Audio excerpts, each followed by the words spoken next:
प्रिय विद्यार्थियों, अपनी पिछली कक्षा में हमने पढ़ा कि किस तरह मनु जो निराश बैठे हुए थे, श्रद्धा के आने से उसके सौंदर्य को देखकर, उसके मधुर वचनों को सुनकर रोमांचित होते हैं। श्रद्धा उनसे प्रश्न करती है कि आप कौन हैं, उनके विषय में जानना चाहती है। तो पिछले पदों में हमने देखा कि मनु अपना परिचय देते हैं कि किस तरह वे इस एकांत में बैठे हुए स्वयं को भूलने से लगे हैं, अपने अतीत को, स्वर्णिम अतीत को लगातार भूलते जा रहे हैं। इसी क्रम में आगे मनु अपनी दयनीय दशा का वर्णन श्रद्धा से करते हैं। क्या हूँ मैं उद्भ्रांत, विवर में नील गगन के आज, वायु की भटकी एक तरंग, शून्यता का उजड़ा सा राज। उद्भ्रांत का अर्थ है भटका हुआ, नील गगन का विवर अर्थात आकाश और पृथ्वी के बीच का अंतरिक्ष क्षेत्र। इस पद में मनु अपनी निराशापूर्ण दयनीय दशा का वर्णन करते हुए श्रद्धा से कहते हैं कि मैं तुम्हें अपने दुखी और पीड़ित निराश जीवन के विषय में क्या बताऊं? क्या मैं तुमसे कहूं कि मैं अपने लक्ष्य से भटक गया हूं, अथवा इस अंतरिक्ष में मैं एकाकी और लक्ष्य से हीन होकर इधर उधर भटक गया हूं? क्या कहूं? मैं तुम्हें अपना क्या परिचय दूं? जिस तरह से वायु की कोई लहर अपने लक्ष्य से भटक जाती है, उसी तरह से मैं भी इस अंतरिक्ष में लक्ष्यहीन होकर यहाँ वहाँ भटक रहा हूँ। और वास्तव में सच्चाई यह है कि मेरा जीवन उस राज्य की भांति हो गया है जहाँ पर सब कुछ नष्ट होने के कारण केवल शून्यता ही शेष बचती है। अर्थात मेरा जीवन शून्य के समान हो गया है और अभावों से भरा हुआ है। मैं लक्ष्यहीन हूँ, मेरा कोई लक्ष्य नहीं है, एकाकी हूँ, अपने अतीत को भूलने लगा हूँ। इस पद में कवि ने मनु के लक्ष्य भ्रष्ट जीवन का मनोवैज्ञानिक चित्रण उपमा अलंकार के माध्यम से किया है। एक विस्मृति का स्तूप अचेत, ज्योति का धुंधला सा प्रतिबिंब और जड़ता की जीवन राशि, सफलता का संकलित विलंब। विस्मृति पहले भी आपको बताया था, विस्मृति का अर्थ होता है भूल, भूलना।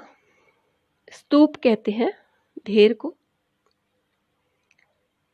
जीवन राशि अर्थात जीवन में भावनाओं की राशि। इस पद में मनु श्रद्धा से अपनी दशा का वर्णन करते हुए कहते हैं कि मेरा यह जीवन जिसका अब कोई अर्थ नहीं बचा है, जो निरर्थक हो गया है, वह निरर्थक जीवन विस्मृति के एक चेतनाहीन ढेर के समान है। क्यों? क्योंकि मैं अपना समस्त ज्ञान भूला बैठा हूँ। मैं अपने समस्त ज्ञान को, समस्त विद्वता को, समस्त चेतना को भूल बैठा हूँ। मेरा यह जीवन प्रकाश के एक धुंधले से प्रतिबिंब के समान है, क्योंकि इसमें ना तो कोई आशा बची है और ना ही भविष्य की उज्ज्वलता के प्रति मेरा अब कोई उत्साह है, मेरे मन में कोई उल्लास है। और वास्तव में मेरा यह जीवन चेतनहीनता का, अर्थात मेरे जीवन में अब कोई चेतना नहीं बची है। मेरा जीवन तो यह अचेतन सा हो गया है, अचेतनता का एक ढेर बन गया है कि जिसमें प्राण है तो पर जीवित रहने की इच्छा नहीं है। और इसके साथ ही मुझे ऐसा प्रतीत होता है कि मेरा जीवन सफलता के उस विलंब के समान है जिसमें पड़ा व्यक्ति हर क्षण बेचैन दिखाई देता है, कि उसके मन में लगातार आशा और निराशा का द्वंद्व चलता ही रहता है। ऐसे व्यक्ति के समान मेरा ये जीवन अब बेचैन हो उठा है। मन में कोई उत्साह नहीं है, भविष्य के लिए कोई आशा शेष बची नहीं दिखती। कौन तुम वसंत के दूत, विरस पतझड़ में अति सुकुमार, घर घन तिमिर में चपला की रेख, तपन में शीतल मंद बयार। वसंत के दूत अर्थात वसंत के आने की सूचना देने वाली कोयल। कोयल के आने से हमें, कोयल के बोलने से हमें पता चलता है, संकेत मिलता है कि वसंत का आगमन होने वाला है। विरस पतझड़ अर्थात निराशाओं से भरा हुआ जीवन। चपला की रेख, चपला कहते हैं बिजली को, बिजली की रेखा। अभी तक तो मनु श्रद्धा के सामने अपनी दयनीय दशा का चित्रण कर रहे थे, किंतु इस बीच अब वे श्रद्धा का भी परिचय जानने के लिए उत्सुक हो उठे हैं। इसलिए मनु श्रद्धा से पूछते हैं कि हे सुकुमारी, तुम कौन हो? तुमने आज तक मैं जो इस निर्जन प्रदेश में पड़ा था, तुमने अचानक मेरे सम्मुख उपस्थित होकर मेरे निराशा से भरे हुए जीवन को उसी प्रकार से आशापूर्ण बना दिया है कि जैसे नीरस पतझड़ के मौसम में अचानक कोयल बोलने लगे। अचानक कोयल अपनी उपस्थिति मधुरता से भरे हुए गीत को सुनाकर हमें ये सूचना दे कि वसंत आने वाला है।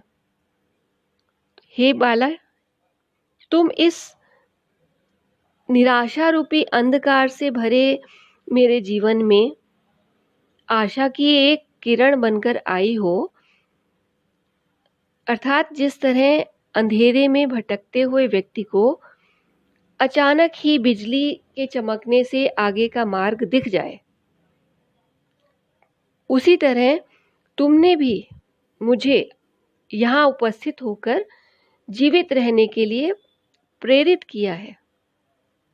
मुझे ऐसा लगता है कि जैसे तुम मेरे जड़ जीवन में, जिसमें कि अब प्राण शेष नहीं दिखते, ऐसे निस्पंद जीवन में चेतना का संचार करने के लिए ही तुम यहाँ मेरे सामने अवतरित हुई हो।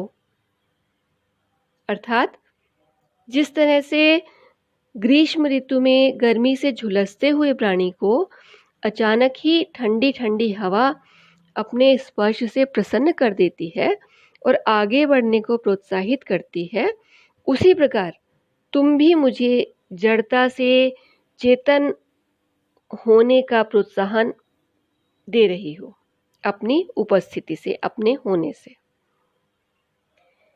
यहाँ पर प्रसाद जी ने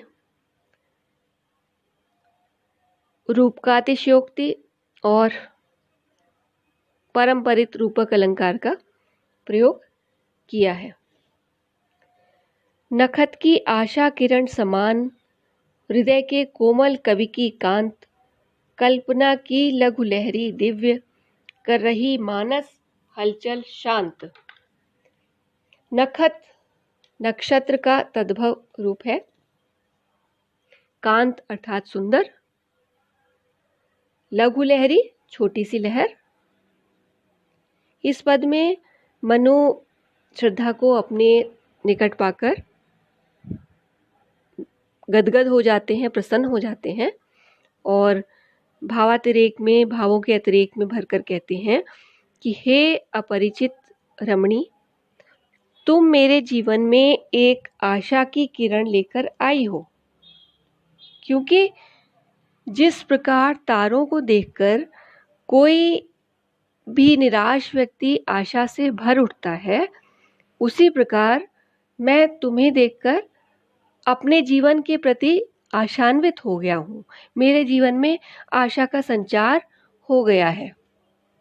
हे सुंदर स्त्री, तुम्हारी यह कोमल और मधुर वाणी मेरे मन में जो अभी तक अशांत था, मेरे मन को इस प्रकार से शांति प्रदान कर रही है जिस प्रकार से किसी कवि की कोई सुंदर कल्पना की एक छोटी सी लहर पाठक के हृदय रूपी मानसरोवर को शांति प्रदान करती है और उसे प्रसन्न और आह्लादित कर देती है।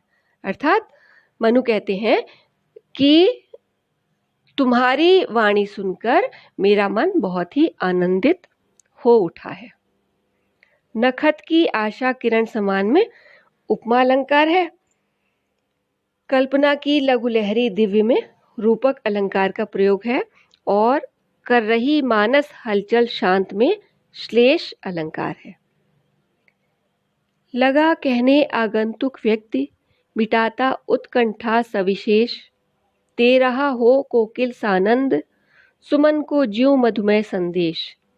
आगंतुक कहते हैं आने वाले व्यक्ति को, उत्कंठा अर्थात जिज्ञासा, कोकिल कोयल।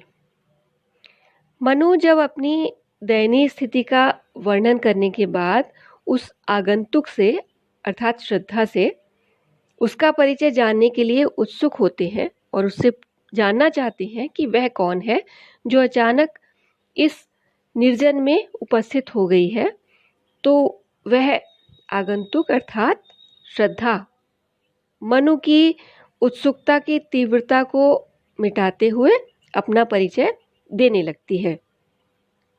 उस समय श्रद्धा की वाणी मनु को उसी प्रकार से आशा का संदेश देती हुई लगती है जैसे कि कोयल आनंदित होकर प्रसन्न होकर उपवन के फूलों को वसंत ऋतु के आने का संदेश दे रही हो। अर्थात मनु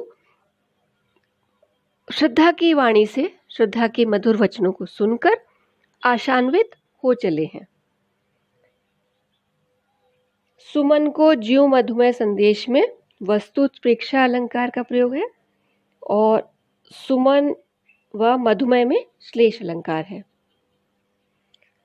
भरा था मन में नव उत्साह, सीख लूं ललित कला का ज्ञान, इधर रह गंधर्वों के देश, पिता की हूं प्यारी संतान। इस पद में श्रद्धा मनु की उत्सुकता को शांत करती हुई उन्हें अपना परिचय देती है और कहती है कि मेरे मन में ललित कलाओं का ज्ञान प्राप्त करने की प्रबल इच्छा थी और उत्साह था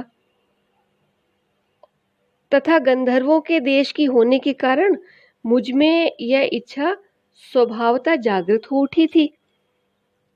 श्रद्धा कहती है कि मैं गंधर्व देश की रहने वाली हूँ, अपने पिता की अत्यंत प्रिय पुत्री हूँ।